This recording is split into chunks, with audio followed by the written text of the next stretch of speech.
a lot of things are in my own hands. I have to be the person doing the research. I have to be seeking the resources. I have to go.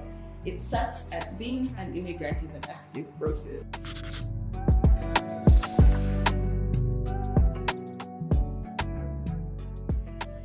You know, it kind of reminds me of one of my favorite Nigerian authors. She's passed on now, Buchi Wichita.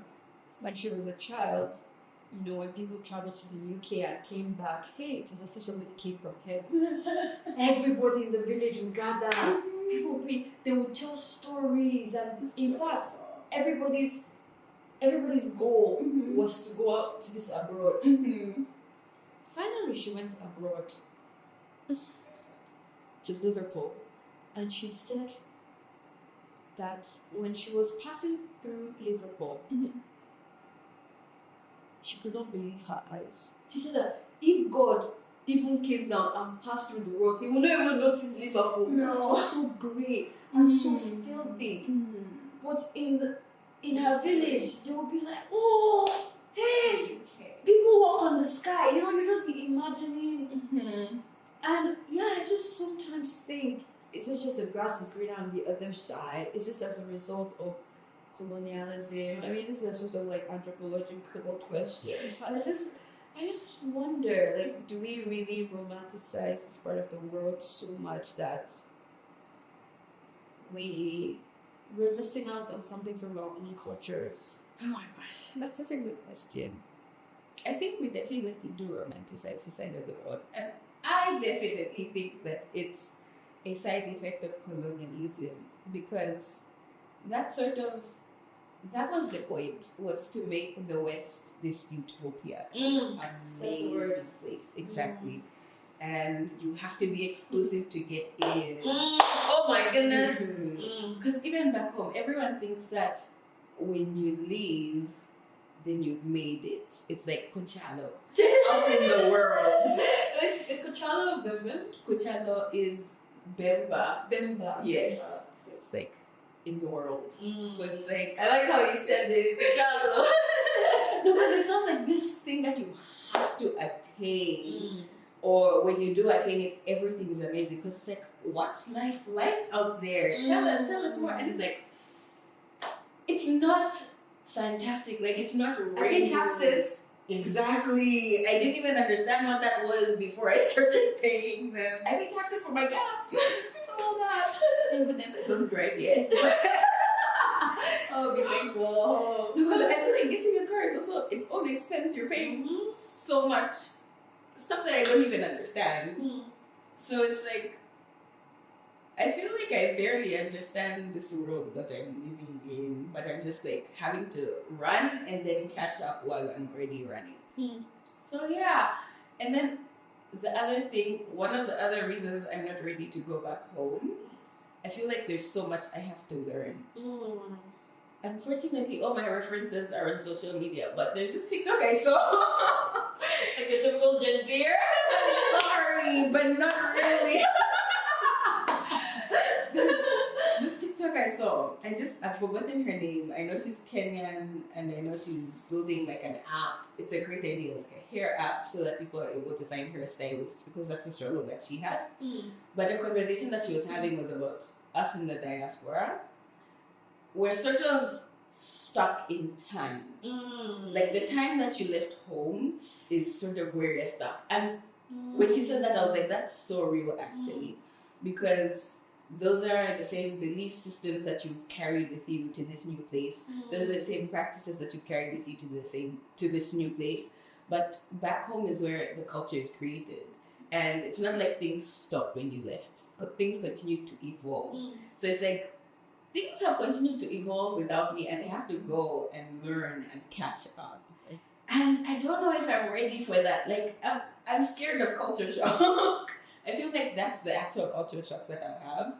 When I moved here, I feel like I didn't feel it as intensely. But I feel like going back home, because there's a certain thing that you're expecting and it's not the same anymore. Maybe it's changed to become better, or maybe it's changed to become worse. But I don't know what I don't know. And it's scary. It's so scary. New things are scary. That's right. When was the last time you were back in Zambia? That was 2021. So been a few years. Yeah, but even then it was COVID, so we were mostly home. Going out, it was like, oh, we'll go out to eat here. We saw not everyone. I saw some of my relatives. I didn't see everybody. It was just a weird trip in general. It was a weird time. I was doing classes. Would not recommend like being in class while being at home. It was a lot. Mm-hmm. But I feel like I didn't properly go home. Mm-hmm. Did your family find you too Canadian in your manners as? I don't know. Actually, I'm not sure. I think they could tell that there was a difference between who I was before I left and who I was when I went back. But I was still just Towani. I was still like, I was wearing long shorts to go to my grandma's place. Not the crop tops. Not my crop tops, my small shirt. Yeah, I mean, I don't think so. But also, if they did, they didn't mention it. If they did recognize it, that there was a difference. No one really said it. Mm-hmm. They're doing that Canadian. That's a Canadian thing. Actually, it's a Winnipeg thing. Like people like finish their sentences. I'm not even kidding. Everywhere. And even I was, and I think she does it.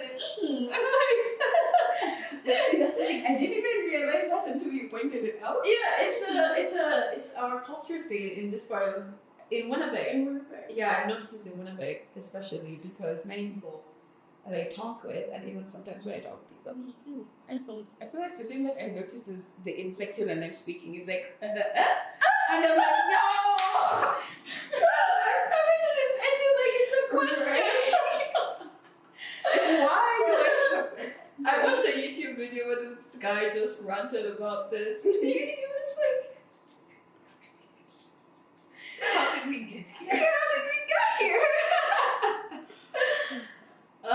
Growing up in Canada, it's interesting. It's quite the experience, I guess. But I think that in any part of the world that you go to, that's not your comfort zone really. Where you would meet people that were different from you, where you would be away from people that you're familiar with. It really sets you on a path of introspection, whether you like it or not. It's almost, to who am I? What am I doing? What are you doing now? Like, what do you mean by that? What are you doing? Not just your work, but I know you're volunteering at the Zambian Winnipeg Association. But I mean, how are you creating the life that you want to see, and how are you pursuing the value that you're trying to identify to take back home? That encompasses. That's a good question. In what are you doing? Right now, I feel like I've spent so much time trying to focus on the work, job, that there's not a lot of me stuff that's filling my life. And I don't like that. So I'm trying to figure out, like, what is the same life that I want so badly? What do I want it to look like? What does it mean? Does it mean on Sundays I go for mass? I stopped going to church at some point during the pandemic, just because I used to feel lazy, but slowly like making it part of my routine again. Okay, what are other things that I would like to do? I want to build a network of, like, yes, friends, but also people that can help me in other areas. I want to make friends, speaking friends, because I want to learn how to speak French. I want to make friends with people who can help me in my career, especially because I don't know what I want that to look like. And then I'm also trying to like strike a balance between work and life. I don't know what life things I want to be doing, and that feels weird. Like, if it was a Tuesday afternoon and someone said work is cancelled, what would I do? That's what I'm trying to figure out. Like, yeah, I like to read, and I'm getting back into reading, but what else would I like to feel I like? I don't know. I don't know where to start also. it felt, I don't know, I had a routine where, okay, I go to class in uni, I go to class, and then the weekends I rest and I study and I do it again from Monday to Friday. And then after that, I started working, and I was working part-time, super weird hours. And then after that, I was like, okay, I don't like this because all I'm doing is working. What am I going to change to sort of make my life easier, make my life simpler? I don't know. I'm trying to get back to YouTube. But that's a lot. I realize I have to have a lot of time to sit down and create an idea and write it down and film it and edit it. And it's like, I want to do it. But am I giving myself the time and the space to do it? I don't think so. Mm-hmm. There is a book I want to give you all of a sudden. I haven't read it yet myself, but I read a lot of his blog articles. Okay. Seth Godin. Okay. Do you know him? No. He's supposed to be the marketing guru. Okay. And there is a book, I think it's called Practical or Just Ship. But it's for creators, entertainers. I want to also read the book, but as you were talking about not having the time to create and YouTube or whatnot, you just thought, oh, I think Towani might like this book, so that's the one I want to get for you. But just thinking about creating, there are people that create content and they still like manage to like see their lives. I don't know how they do it. That's one thing I would like to know also, because sometimes, like I was saying, this was a thing that I went on like a super long rant about, but sometimes I feel like, why am I just not putting in the work? Because there are people who have full-time jobs and who take time aside to build their side hustle. Like I have a friend who's a web developer. He builds websites. At the same time that he's been building his websites, he has a full-time job. He works in like finance. At the same time as that, he's been doing like his exams, so studying for those. And I'm like, dude, how? But I guess it's just discipline. And I'm like, do I just lack the discipline to follow through with all these things that I want to do? That's a hard conversation to have with yourself. I know that. It's like, okay, literally just focus on. That's the thing. I feel like I don't have a focus. Maybe that's the reason I'm finding it hard to build momentum. It's like, okay, I'll start here, but I also want to do this thing. But I also want to do this thing. Like, how do I just lock in and do this thing and see where that goes and build it and grow it? Is that friend from another country? No, he's Zambian. He's Zambian. That's interesting. In your high school in Zambia, how many courses did you do as a high school student? Oh, I think it was a 9 or 10. So that's a lot of courses. I just found out that in this part of the world, they only do like 5 courses a semester or 4 or 5 courses. The school system here is so different. It's so different. I'm like, excuse me? Because I think there was somebody who once said they had a term where they only did 2. And I said, what? 2 what? Like, what do you mean you only, how? Yeah. They're like, oh, I did everything in grade 11 so I could just rest in grade 12. How? What do you mean? Well, I just wondered about that for a whole other sort of conversation around academic performance and competition. Because if you're doing 10 courses as a high school student and I'm doing 5 courses as a high school student, we're obviously not on par with the level of, on the same competitive level. Because in terms of pressure, you're withstanding a lot of pressure. And no matter how deep the 5 courses are, it's still just 5 courses. You're going deep, you're not going so wide. But something I see that's beneficial about smaller number of courses is the ability to focus. You know, the ability to like build or cultivate the habit of focus. Whereas I think in many African countries, I don't know how it's done in Asia, but your focus is sort of spread out consistently. You know, so by the time you begin to deviate from academic work to even just hobbies or things, how are you able to cultivate focus? Because that can be a game changer for discipline. You know? I never thought about it like that, honestly. Because I'm thinking from the time I started school grade 1, you know you're doing math, English, science, social studies of some sort. It starts small and then you go to high school and then everything breaks up. It was math, the sciences broke up into physics, bio, chemistry, and then I had to do math and additional math because of the class I was in. I think literature as an option, so they promoted honors. I did geography at some point. I didn't want to do it any longer, so I dropped it at like grade 10.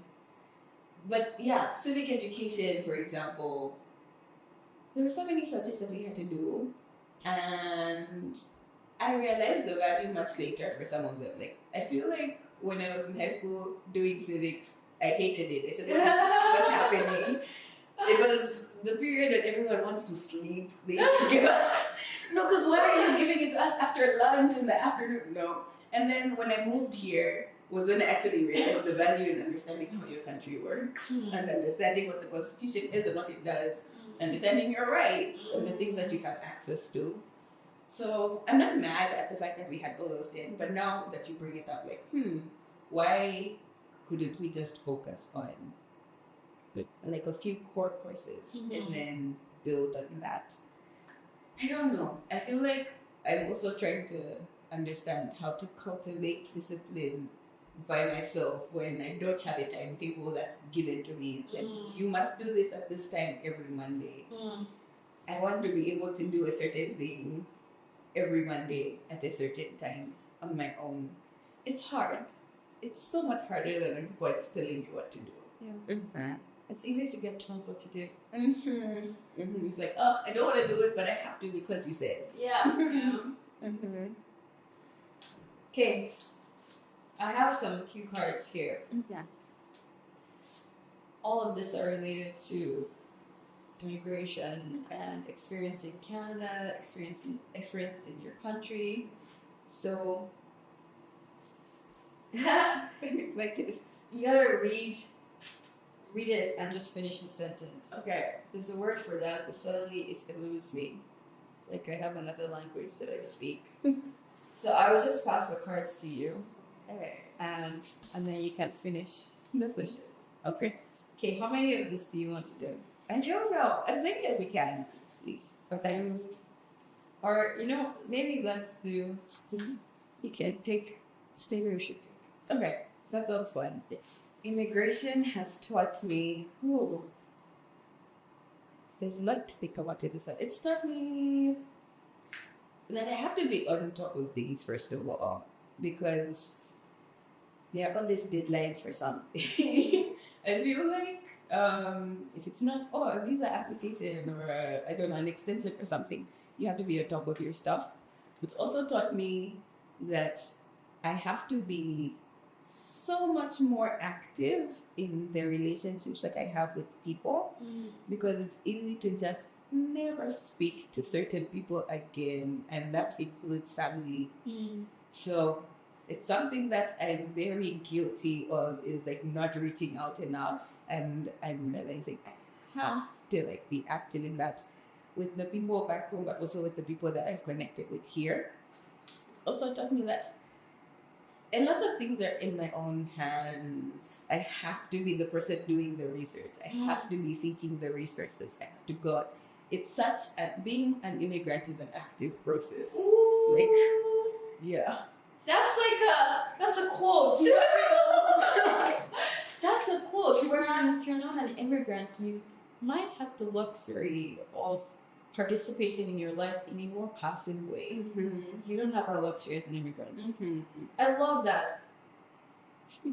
Being an immigrant is an active process. I don't know if I have any other words, but yeah, it's taught me that I have to be on top of things. It's taught me the importance of community, the importance of feeling accepted and welcome in a place. I definitely took that for granted back home, because it was home and just here.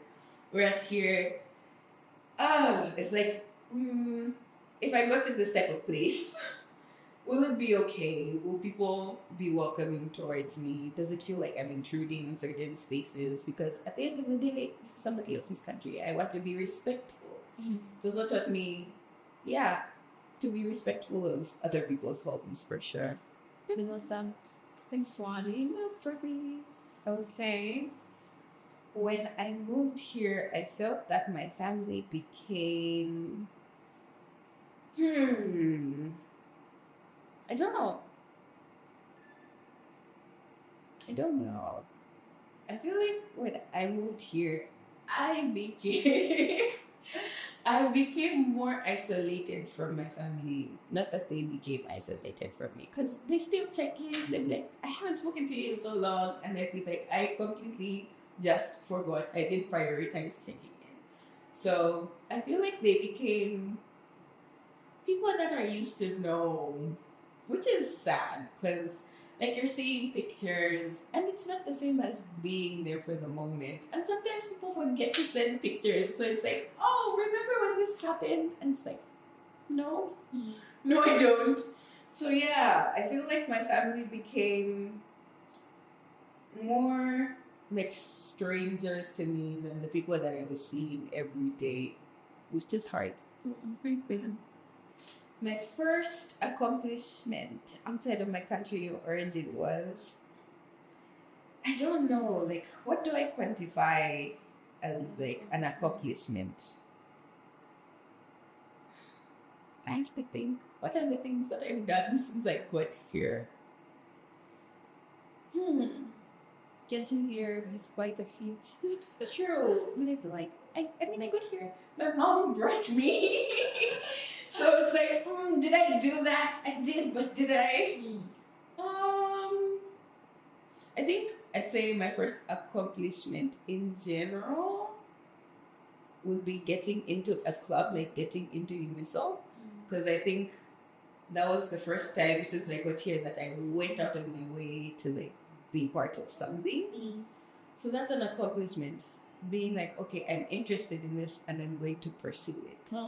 I don't think I had done that for a long time. In high school, I used to do it like, shy, say, oh, I kind of like poems. Can I write a poem? But then here I was like, I'd like to see what that's like. I'll do that. So joining a club for sure. Getting a degree. But there was such a gap between those things. Yeah. I mean, so many experiences too. Yeah. Becoming an RA was also an accomplishment, I feel like, because it was like me seeking responsibility and someone saying, okay, we trust you. Do that. That was fun. Getting a place, moving off campus was an accomplishment. That was a big one. Yeah, I'm trying to think of things that I've done. I still remember your excitement at joining UMISO. And you know, this is why whatever it is you want to create, Towani, you need to go ahead and create it. Because a Zambian that you've made me know is waiting to experience and have a conversation about what it is to be Zambian. That's true. It's really... Because when I started UMISO, I never imagined, today it's not what I would like it to be, but the experiences that I had, the relationships that I built, the things I learned about myself, and the things I learned about other people are unforgettable. And just like for you to say, like that was a major accomplishment. It just took me back to like when I sent you the email that I like tried to create on Canva, you know, and like tried to like sound as professional as possible. Google, how do I sound professional? It sounds like I know what I'm talking about. No, but you did though, so yeah, you know, I tried to, but it's like I was also faking it till I made it. And just to know and to think about the things that we did, it's like people need this, you know. And so sometimes we want to create things and we're like, who cares? And I don't even know what you're doing. I'm still sort of figuring it out. No, true. I feel like, not to like jump in, but one of the reasons I only realized that I should have kept creating YouTube content much later when I met someone that said, oh, I've seen your videos. And I was like, oh, like there's a real person out there. So it made me think in general, like outside of the videos, even just the conversations that I got to have with people in university. Every time I have a conversation, I'm like, that's so real. I'm like, oh, yeah, it's nice to have that. And you'll be surprised too, like who's watching your content. And you know, especially in this day and age of there's so much content out there. You might just be an influencer in your own space and circle, but you won't touch someone's life in a way that will touch many people's lives, and it's almost like a ripple effect. Okay, last question. Oh, nervous. I'm gonna close my eyes. Okay. Whichever one is colleague to me. Oh no! Oh, there's one. Okay, the actual last question. So that's like okay, there we go. Just like Canada is what a way to end. Oh. Canada it's different. What is Canada? Canada is it's such a different place because I feel like the culture in Winnipeg is different from the culture in Toronto. It's different from the culture in Vancouver. It's different from the culture in Steinbach. I don't know how I would describe Canadian culture because I don't know what it is. Maybe it's also only just for me. It feels like it's a difficult place for me to navigate because there can't be a certain crowd. Mm-hmm. And I understand because I wasn't born here, so I don't understand certain inside jokes. And I haven't seen certain ads that people are making references to, or there's certain places that used to exist that don't exist anymore that people connect to that thing because it's part of their memories and their past. So I don't know. I don't know what Canada is. It's this is a hard one. I don't know.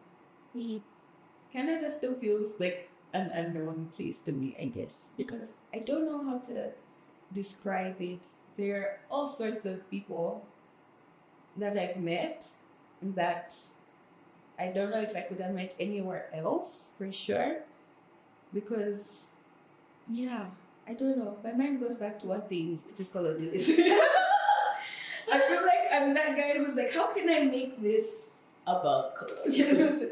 But in general, that's a part of their history that before I moved here, it's something that I never thought about. And then I moved here and it's like, the more I learn, the more I live here, the more I learn about this place and its history and the culture of the place. It's a place that I don't know how to be comfortable here because I know I'm learning what the history is. I know that they're indigenous people and this is their home. Mm-hmm. But I don't see a lot of indigenous culture. I'm sure I don't know. Is Canada indigenous culture? I don't see a lot of it. And I'm sure, like I said, you have to be in to see certain things. So I feel like if I knew more indigenous people, I would be able to see the culture more reflected. Even on the settlers part, I feel like I don't know what that culture is either. Is it the same as American culture with a few differences, or is it its own thing? I don't know. I feel like Canada is something that I haven't figured out yet. I just know that I'm here, and every day that passes, I'm like, okay, I learned something new. Okay, this is how people talk in certain places. This is how people interact in certain places. But I feel like I haven't really figured out what Canada is. I don't know what Canada is. Canada is it indescribable? Is that a word? Indescribable. Indescribable. There we go. Yeah. That was a hard one for me. Well, what a way to end though. Because it's important to even contemplate what really is this place that I call let's do. I never thought about it though. And that's maybe I should think about it more. What is Canada? What is this place that I come to? Why can't I be Zambian in Zambia? I'm going to think about that, obviously. Times was fun. It was. I had a good time. Thanks.